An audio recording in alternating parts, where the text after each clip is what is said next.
If you want to set a song as a ringtone on a Motorola Edge 7 Fusion, first of all we need to open the settings.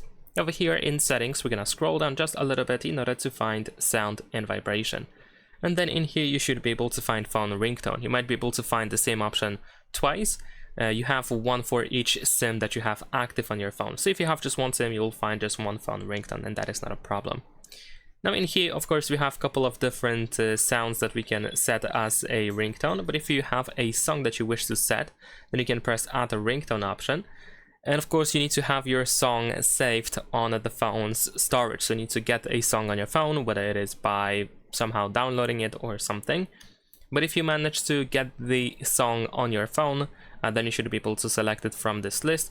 And after selecting it, tap on this check in the upper right corner to add the song to the list. And of course, make sure that it is selected in here and press OK.